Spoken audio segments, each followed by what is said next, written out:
Hoy veremos los tejidos vegetales, que corresponden a un grupo de células de la misma condición, unidas entre sí, formando estructuras perdurables y con funciones comunes. Un ejemplo de tejidos serían los vasos conductores, encargados principalmente del movimiento de agua y nutrientes a lo largo de la planta. Veremos en la clase de hoy los distintos tipos de tejidos vegetales que existen en las plantas. El primer tejido que estudiaremos en la clase de hoy corresponden a los tejidos meristemáticos, que están principalmente encargados del crecimiento de las plantas.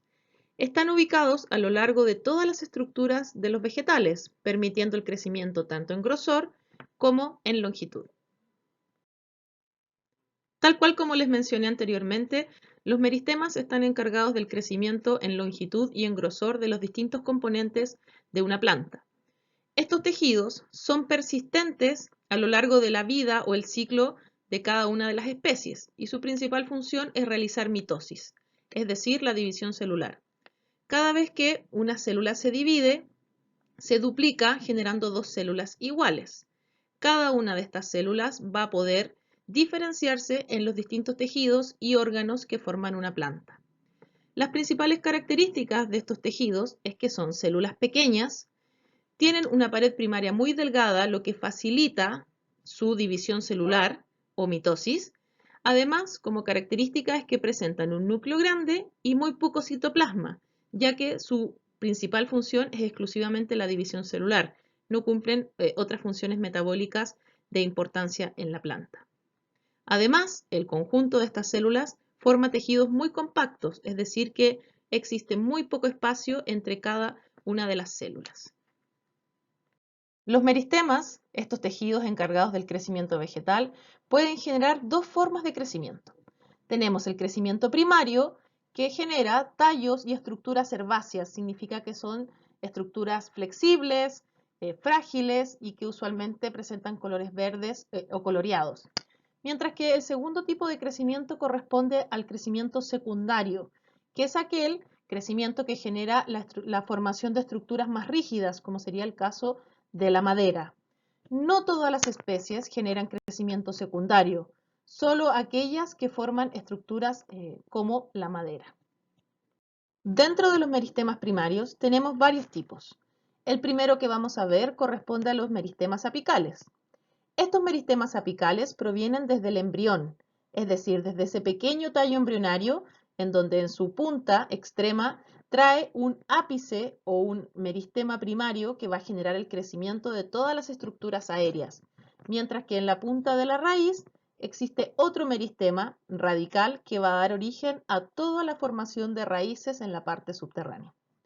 Estos meristemas apicales están presentes en todos los ápices, es decir, en las puntas de tallos y sus ramificaciones y además en todas las puntas de las raíces, ya que estos van a ser encargados principalmente del crecimiento en longitud, tanto de raíces como de tallos. Sin embargo, no solo logran el crecimiento en longitud, sino que además son capaces de formar tejidos y en algunos casos también forman otros tipos de meristemas primarios que van a ser encargados del crecimiento en grosor. Les vuelvo a recordar que estamos viendo meristemas primarios, por ende, exclusivamente generan crecimiento herbáceo, es decir, no van a formar madera. A partir del meristema apical, tal cual como les comenté anteriormente, se van a formar otros tipos de tejidos que también tienen características meristemáticas. Dentro de estos meristemas originados a partir del meristema apical, que está ubicado en los ápices tanto de tallos como de raíces, se van a generar estos tres meristemas adicionales. Tenemos Procambium, que va a ser el meristema encargado del crecimiento de los haces vasculares. Va a estar justo inserto cerca de cada uno de los cordones encargados del transporte de agua y nutrientes. Van a estar en esa zona encargados de generar el crecimiento de estos vasos conductores.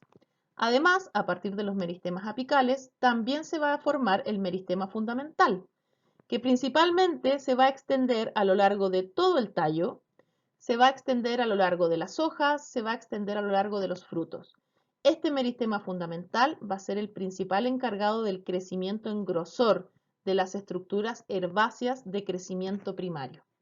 Y finalmente, los meristemas apicales también van a dar origen a este último meristema llamado protodermis, que va a ser encargado principalmente de la creación de la dermis. Esta capa es la capa más externa de los tejidos vegetales, de las plantas, y está en contacto directo con el medio ambiente, por ende su función principalmente es protectora. La protodermis va a ser la encargada de generar el crecimiento de la epidermis, es decir, de esta capa externa que rodea a las plantas. Además de los meristemas apicales y todos aquellos que se originan a partir de él, tenemos otros tipos de meristemas primarios. Por ejemplo, los meristemas intercalares. Son aquellos presentes exclusivamente en monocotiledonias y su principal función es el crecimiento en longitud. Estos meristemas se ubican entre medio de los nudos. Los nudos son estos puntos de inserción donde se insertan básicamente las hojas. Sobre los nudos encontramos los meristemas intercalares, quiere decir que van a generar que toda esta sección crezca, por ende las plantas pueden crecer en longitud.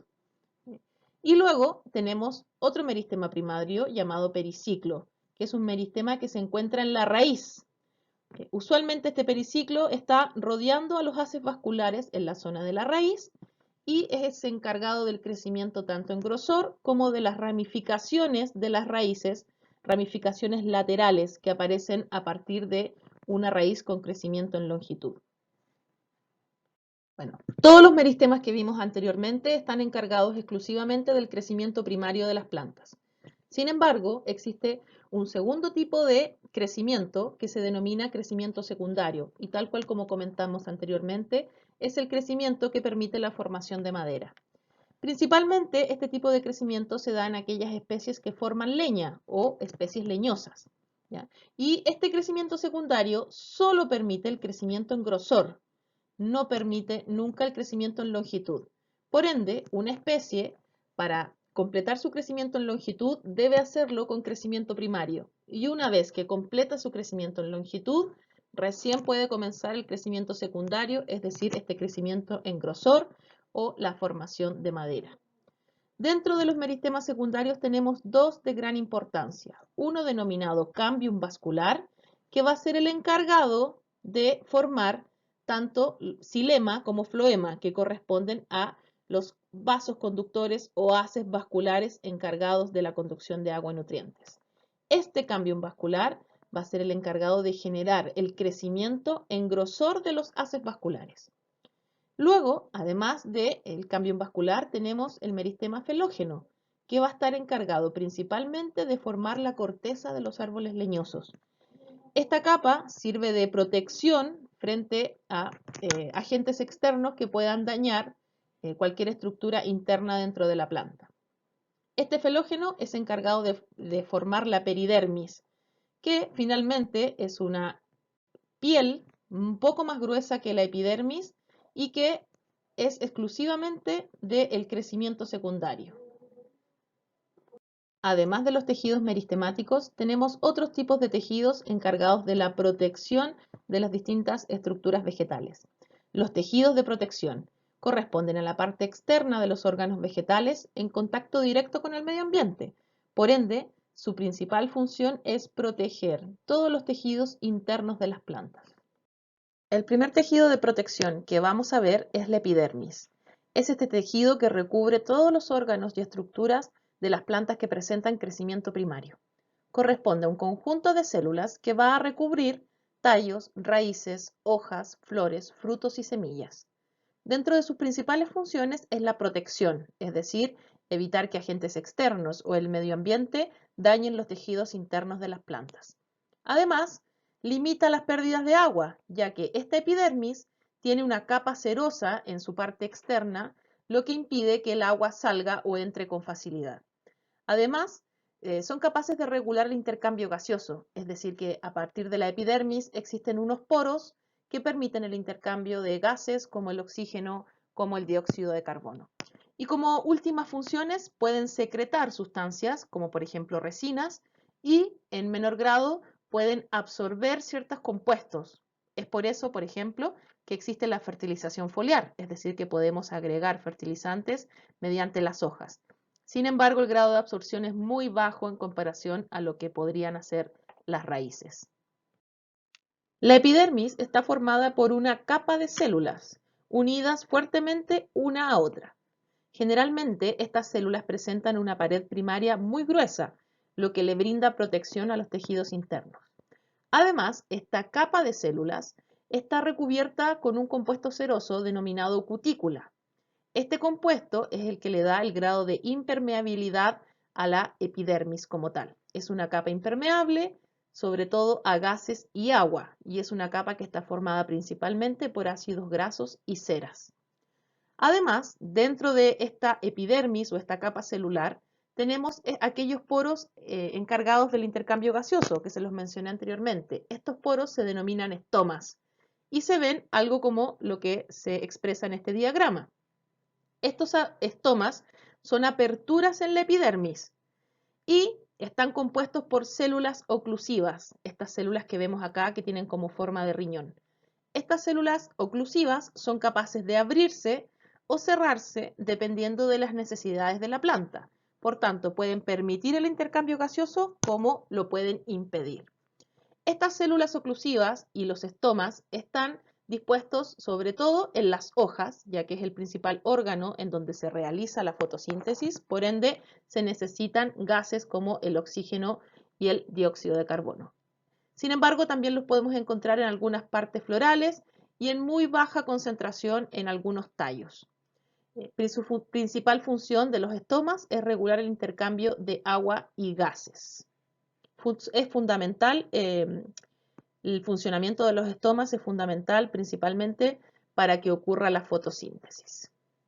Finalmente, la epidermis, además de la cutícula y los estomas, puede tener tricomas, que son pequeños apéndices de la epidermis, que pueden ser de una célula o muchas células pluricelulares, en donde su principal función es secretar, proteger en algunos casos y generar la absorción de ciertos compuestos. Acá podemos ver una fotografía electrónica en donde podemos observar estos pequeños apéndices que salen hacia el exterior de la epidermis con las funciones mencionadas anteriormente. Finalmente, vamos a ver el segundo tejido de protección que se denomina peridermis. Este tejido de protección aparece exclusivamente en aquellas plantas que presentan crecimiento secundario. Cuando comienza el crecimiento secundario, la peridermis comienza lentamente a sustituir la epidermis y está presente frecuentemente en tallos y raíces. Esta peridermis se forma a partir del meristema de crecimiento secundario denominado felógeno, el cual es capaz de generar el crecimiento de esta corteza que protege los tallos y las raíces leñosas. Además, dentro de esta peridermis podemos encontrar ciertas aperturas, como lo que vemos aquí en esta fotografía electrónica. Estas aperturas es un corte de la peridermis que permite el intercambio gaseoso en aquellas zonas en donde se necesitan. Estas lenticelas frecuentemente las podemos encontrar en muchos de los tallos leñosos. Un tercer tipo de tejido es el que denominamos tejido fundamental, y que básicamente es el tejido común presente en todas las estructuras de las plantas. Se denomina que es un tejido poco especializado que cumple múltiples funciones. El primer tejido fundamental que vamos a ver se denomina parénquima. Es un tejido por lo general poco especializado y es el principal tejido fundamental de las plantas. Está presente en el mesófilo de las hojas, quiere decir en toda la parte interna de la hoja, que se le denomina mesófilo. Es parte fundamental de la pulpa de los frutos, se encuentra en la médula de los tallos, entre medio de los cordones vasculares, y es parte fundamental de todo el grosor que tienen las raíces. Dentro de las funciones que puede presentar el parénquima encontramos la fotosíntesis, la respiración, la acumulación de reservas, entre otros. El tejido de parénquima puede presentar distintos tipos de formas celulares, tal cual como observamos en el diagrama. Observamos que hay células más alargadas que cumplen determinadas funciones, mientras que hay células más redondeadas e incluso algunas con formas bastante más irregulares. Entonces ahora vamos a ver los dos tipos de parénquimas más importantes en los tejidos vegetales. Existen distintos tipos de parénquima de acuerdo a la función que ésta cumple. El primero que vamos a ver corresponde al parénquima fotosintético o clorofílico. Este tejido celular está presente en hojas y tallos, sobre todo aquellos que tienen tonalidades verdes. Esto se debe principalmente a que las células de este tipo de parénquima son ricas en cloroplastos. Y como ya hemos visto anteriormente, los cloroplastos son los encargados de realizar la fotosíntesis. El principal parénquima fotosintético encargado de realizar la fotosíntesis es el mesófilo de la hoja. El mesófilo de la hoja, como podemos ver en el diagrama, este es un corte transversal de una hoja en donde tenemos epidermis en la parte inferior y epidermis en la parte superior. Todo el contenido celular que hay entre medio de ambas epidermis corresponde al mesófilo de la hoja. Y al interior de este mesófilo de la hoja encontramos parénquima fotosintético, ya que su principal función es realizar la fotosíntesis, es decir, sus células son ricas en cloroplastos y eso les da la tonalidad verde característica de las hojas. Por otro lado, tenemos el parénquima de reserva, el cual se encuentra frecuentemente en tallos, raíces y frutos. Y tal cual como lo dice su nombre, su principal función es almacenar en sus células reservas vegetales, como por ejemplo almidones, proteínas, azúcares, pigmentos, sales, lípidos, entre otros. Por ejemplo, la zanahoria, la raíz de la zanahoria, todo eso coloreado y el sabor dulce característico de la zanahoria corresponde al parénquima de reserva en donde se almacenan estas sustancias en la zona de las raíces. El cuarto tejido que vamos a estudiar en esta clase corresponde a los tejidos de sostén. Quiere decir aquellos tejidos que van a brindar soporte estructural a los órganos vegetales y que generalmente tienen como característica células con paredes celulares muy gruesas, ya que su principal función va a ser el dar estructura y consistencia a los distintos órganos vegetales. El primer tejido de sostén que vamos a ver corresponde al colénquima. Es un tejido mecánico en donde sus células presentan una pared primaria muy gruesa. Sin embargo, aunque sea una pared primaria gruesa, como no forman pared secundaria, mantienen su carácter flexible, lo que le permite a los órganos continuar su crecimiento. Es el primer tejido de sostén estructural que aparece en las hojas, en los tallos y en las flores. Usualmente lo encontramos justo debajo de la epidermis o algunas capas más abajo. Es el primer tejido estructural que aparece en los órganos en formación. El segundo tejido de sostén que vamos a ver corresponde al esclerénquima. Es un tejido mecánico que está exclusivamente presente en aquellos órganos que han dejado de crecer, como por ejemplo, cuando una hoja ya ha completado su tamaño máximo, puede comenzar a formar estas estructuras de soporte denominados esclerénquima. ¿Por qué sucede esto? Principalmente porque estas células que forman este tejido son células con pared secundaria. Por ende, no pueden generar crecimiento, ya que son células que han llegado a su madurez y no pueden dividirse. Por ende, exclusivamente aparecen en tejidos que han dejado de crecer. Existen dos tipos de esclerénquima. Las esclereidas, que están presentes principalmente en la corteza y los troncos de tallos y raíces, además de frutos y testas de semilla. Estas esclereidas son células con formas irregulares que forman tejidos bastante rígidos y compactos. ¿Ya? Estas células tienen abundantes poros que permiten el intercambio gaseoso o líquido entre una zona del tejido y otra. Por otra parte, dentro del esclerénquima tenemos las denominadas fibras, que corresponden a células alargadas que también cuentan con numerosos poros que permiten la comunicación entre distintas zonas del tejido. Estas células alargadas se colocan una tras otra formando hileras. Estas fibras son las que están presentes frecuentemente en los tallos y que le dan cierta rigidez para soportar todas las estructuras que están por sobre el tallo. Por último, veremos los tejidos vasculares, que son aquel conjunto de células que están encargadas de la conducción de agua y nutrientes. Estos tejidos de conducción se denominan sistema vascular y es característico de las plantas vasculares, tal cual como vimos en la clase de taxonomía. Su principal función es transportar agua y nutrientes. Y dentro del sistema vascular Existen dos tipos de tejidos. Tenemos el xilema, que transporta savia bruta. ¿Qué significa esto?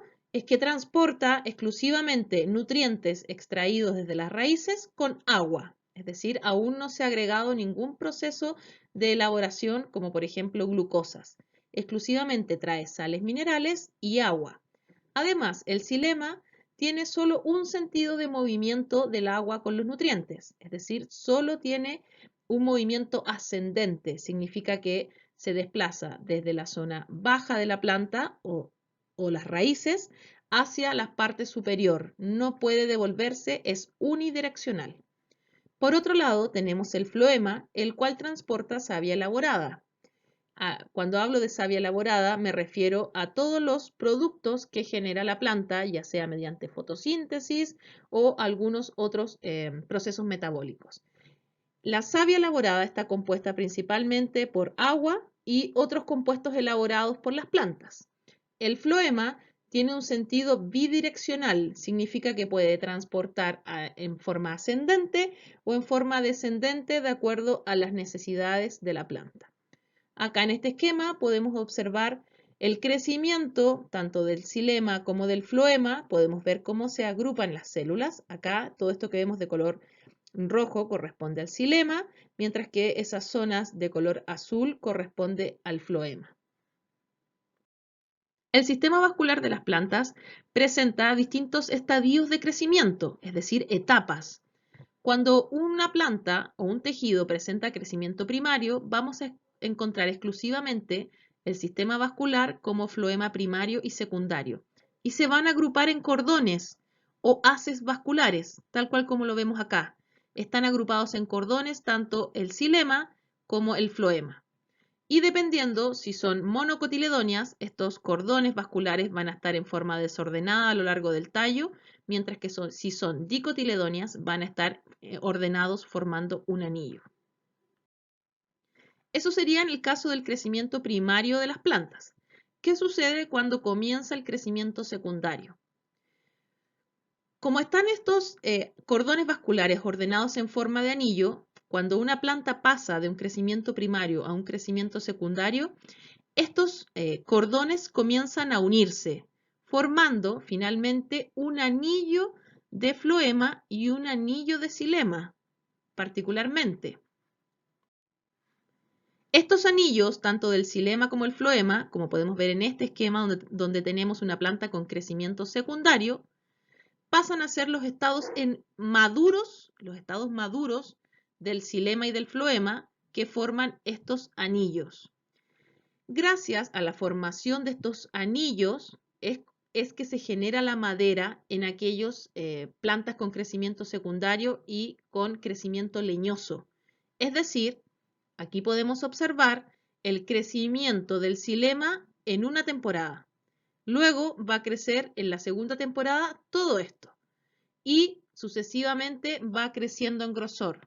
Por ende, cuando hablamos de la madera, estamos hablando exclusivamente de las células muertas del crecimiento anterior del xilema. Por otra parte, el floema maduro, presente en crecimiento secundario, va a estar siempre como un anillo en el exterior. Por ende, vamos a tener el floema, entre medio el cambium, que era este meristema encargado del crecimiento, y hacia adentro vamos a tener las distintas capas de xilema, que en un inicio es xilema funcional, pero a medida que va creciendo van quedando los residuos de este xilema que ya no funciona y que pasa a formar la estructura de la madera. Como les comenté anteriormente, los cordones en las dicotiledóneas están formando anillos. Y esta característica de la formación en anillos es la que le confiere la capacidad de formar madera. Sabiendo esto, entonces, podemos inferir que las plantas de la clase de las monocotiledóneas no son capaces de formar madera debido a que no tienen esta disposición de anillos, mientras que las plantas de la clase de las dicotiledóneas, como están los haces vasculares ordenados en anillos, sí son capaces de formar madera año a año. Y principalmente la madera corresponde al xilema. Entonces, cuando tenemos crecimiento primario, tenemos los haces vasculares ordenados en cordones y tenemos xilema primario y floema primario, que son los estados inmaduros del sistema vascular. Y cuando se genera el crecimiento secundario, vamos a tener ya el floema y el xilema maduro, que está unido formando anillos y que son los encargados de la formación de madera. Bueno, hemos llegado al final de esta unidad de tejidos. Espero que hayan podido comprender cada uno de los conceptos que hemos visto en esta clase. Como consejo, les digo que es muy importante que repasen toda la materia que hemos visto, traten de hacer mapas conceptuales, de resumir y sintetizar la materia. Además, si hay algún concepto que no han entendido, les sugiero que lean la bibliografía que les he dejado en la plataforma. Además, vayan anotando todas sus consultas para que podamos resolverlas en la siguiente clase. Nos vemos. Chao, chao.